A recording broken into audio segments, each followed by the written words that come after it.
Hey everyone, welcome back to the Learn and Talk podcast. I'm Sarah. And I'm here with my favorite co-host, Mateo. Hey everyone, I hope your day is going great. So, Sarah, you said something funny happened with your online shopping this week? Oh my gosh, yes. You know that feeling when you've been waiting for a package for days, checking the tracking every morning like it's a message from heaven? Yep, been there. Finally, it arrives, and you open it with excitement, and boom, it's completely wrong. Oh no! What did you order? I ordered these really nice white sneakers, but when I opened the box, they were 2 sizes smaller and pink. So you got Barbie sneakers instead of yours. Exactly. I held them up like, excuse me, who's supposed to wear these? That's hilarious. But you know, this kind of thing happens all the time. And it's actually a great real-life English situation to learn from. Totally. So today, we're helping you learn how to return something politely in English without sounding angry or confused. Let's say you call customer service. What's the first thing you say? I'd start with something polite like, "Hi, I'd like to return an item I received today," or "I ordered shoes, but I got the wrong size." Nice. Clear, calm, and friendly. You don't need to shout or complain. Right, because the person on the phone didn't pack the wrong item. They're just there to help. Exactly. You can say, "I think there's been a mistake with my order," or "It seems I received the wrong size." Both sound polite and natural. And they'll usually reply with, "Can you give me your order number?" or "What seems to be the issue?" Then you just say, "Sure, my order number is," and read it out. Easy. See? It's just like talking to a friend. Stay calm, use simple sentences, and smile while you speak. It really changes your tone. That's true. And a good line to remember is, "I'd like to return this and get a refund, please." Let's repeat that slowly. I'd like to return this and get a refund, please. Perfect. So, next time your online order goes wrong, remember, politeness is power. Exactly. You can't control the mistake, but you can control your attitude. And that's what makes your English and your character shine. You know what's funny, Sarah? Returning an item online used to feel like rocket science to me. I didn't know what to say or how to sound polite in English without sounding like I'm blaming someone. Yeah, I get that. I remember once I was so nervous, I started the call with, hi, I think maybe you sent me something weird? Oh no! You said something weird? Yup. The guy on the phone laughed and said, "Ma'am, we'll fix the weird thing right away." That's actually a great reminder. Customer service people are just humans too. If you're polite and kind, they'll go out of their way to help you. Exactly. Let's teach some real sentences you can use in that situation. Good idea. So one you already said was, "I'd like to return this." That's simple and powerful. Another one is, "It's the wrong size." Or, "I received the wrong item." That's clear and polite. And if you want to sound extra calm, you can say, "I think there's been a small mistake with my order." Ooh, that's nice. A small mistake. It sounds gentle, not accusing. Yeah, because in English culture, tone really matters.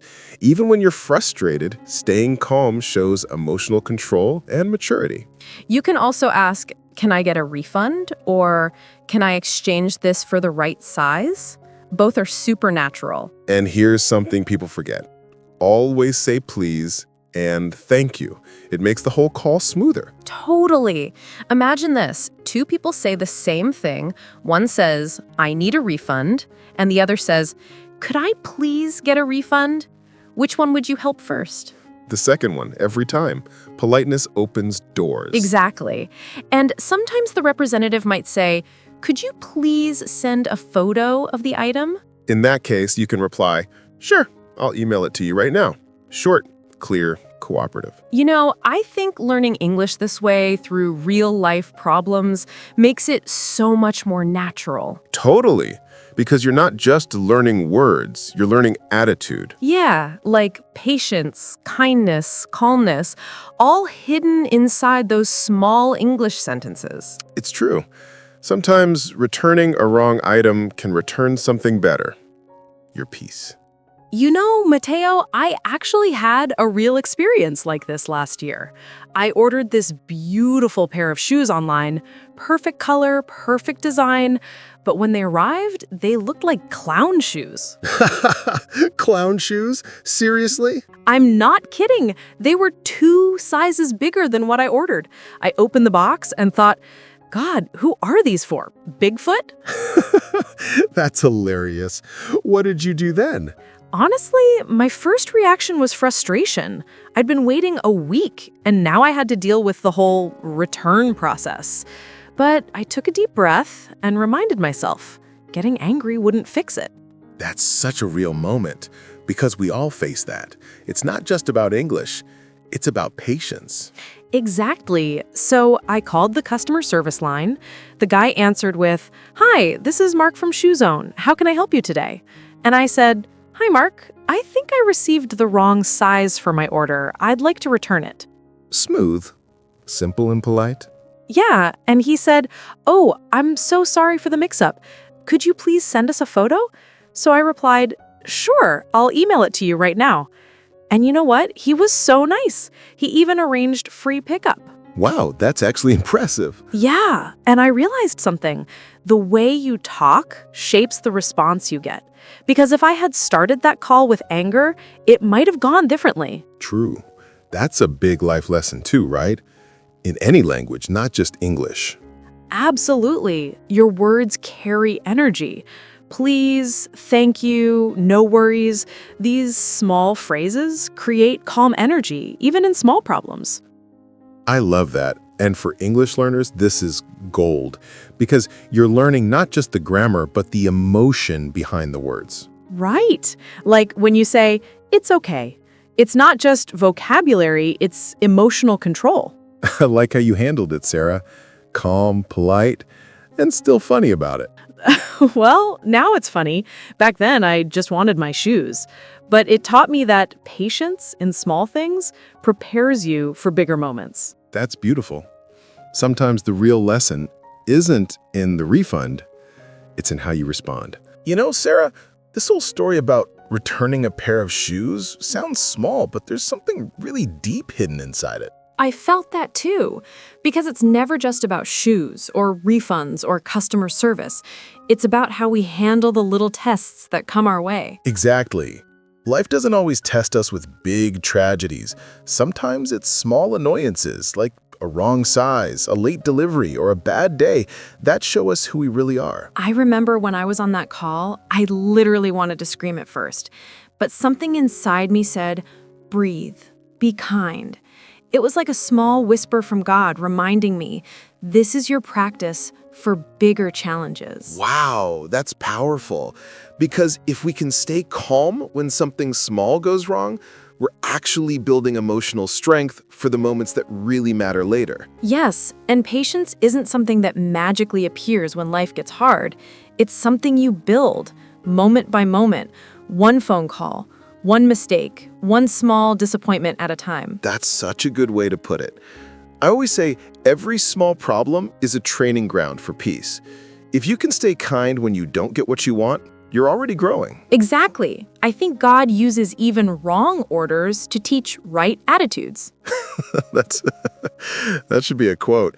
God uses wrong orders to teach right attitudes. You should put that on a t-shirt, Mateo. Maybe I will. But seriously, when you said breathe, be kind, that hit me because in those moments, you don't just speak English, you speak grace. Beautifully said. And that's something our listeners can really practice. Not just language, but the tone of the heart. Yeah, like instead of saying, this is wrong, try, excuse me, I think there's been a small mistake. It's the same message, but one brings peace, the other brings pressure. That's it. Words have power. And how you say something often matters more than what you say. 100%. And when you handle small frustrations with patience, you're quietly saying, I trust that everything will be okay. Exactly. And maybe that's the real spiritual lesson here. Patience in small moments builds strength for bigger ones. You know, Mateo, I didn't expect a story about returning shoes to turn into a life lesson about patience. Yeah, it's funny how everyday things can become deep conversations on this podcast. But that's the beauty of it. We don't just learn English here, we learn life too. Exactly. And we practiced so many real-life phrases today, like, I'd like to return this, it's the wrong size, and can I get a refund? All super useful if you ever shop online or deal with customer service. Right. And remember, the key is to keep your tone polite. English isn't just about words, it's also about attitude. Say things calmly, and you'll always sound confident and kind. Well said, Mateo.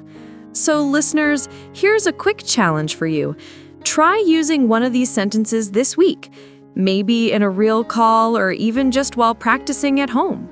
Yeah, you could practice with a friend or even speak to your mirror like we do sometimes before recording. Oh yes, that's true. I do that too. And if you want, you can write your own little customer service dialogue in the comments. Use today's sentences, and we might feature some of your examples in our next episode. That's a great idea. Let's spread some polite English energy online. And remember today's message: patience in small moments builds strength for bigger ones. So next time something goes wrong, take a deep breath before reacting. Exactly. You're not just learning English, you're learning how to stay calm, kind, and strong. Beautifully said, Mateo. And if you enjoyed this episode, don't forget to follow Learn and Talk podcast for more real-life English conversations like this. Give it a thumbs up, share it with your friends, and send it to someone who needs a little reminder to stay patient today, because maybe, just maybe, their wrong order is part of a right plan. I love that. All right, everyone, thanks for listening. We'll see you next time. Take care, stay kind, and keep learning. Bye! Bye, everyone.